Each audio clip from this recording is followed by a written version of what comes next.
आमे पूर्व भिडियो मानकर मेषरू नहीं कुंभ राशि जाए जेते सब व्यक्ति अच्छा मंगल गोचर कौन सब फल दब से विषय रे आलोचना कर सारी जो मैंने भी ए जाए से वीडियो सब देखी ना देखिपारे एवं ही अपलोड होती। तो आज आम अंतिम राशि अर्थात मीन राशि व्यक्ति मंगल गोचर किभली रही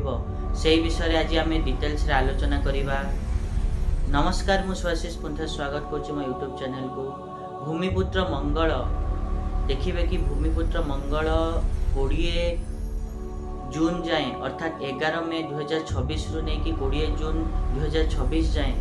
जो दीर्घ 40 दिन गोचर करेंगे अर्थात राशि परिवर्तन करेंगे स्व राशि रे गोचर करेंगे ताद्वारा जिते सब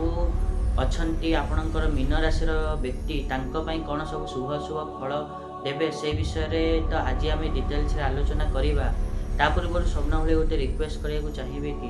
जो मैंने भी एजाए चैनल को सब्सक्राइब करना सब्सक्राइब करूँ आ पाखिया बेल आइकन को प्रेस करूँ जहाँद्वारा कि मुझे आगू जहाँ भी किसी वीडियो देवी तार नोटिफिकेशन आपको ठीक समय मिल जाव।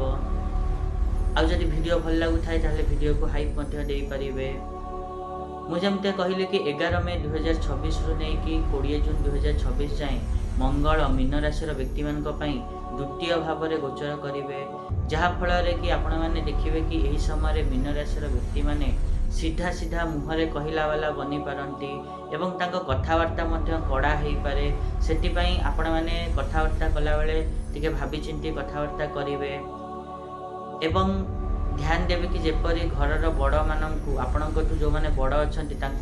जेपरी मुहरे जवाब न दियंती नहले पर किसी असुविधा हो पारे किंतु परिवार लोकों सहित तालमेल ठीक रहिबो परिवार सुख मध्य आपण माने भोग करि परिबे भाग्यर सहयोग मध्य आपण मानको एही गोचर काल रे मिलिबो। एटा थिला जेते सब मीन राशि व्यक्ति अछंती तांको पई मंगल गोचर किभली रहिबो आशा करिबे कि मुझे कहली आपण माने ठीक रे बुझी पाथिबे। आ जदि वीडियो भल लागिछि ताले नियंत्र वीडियो को लाइक करंतु शेयर करंतु आ चैनल को सब्सक्राइब करबे तो जमाई भूलंतुनी। आज देखा नेक्स्ट वीडियो रे रहुची नमस्कार।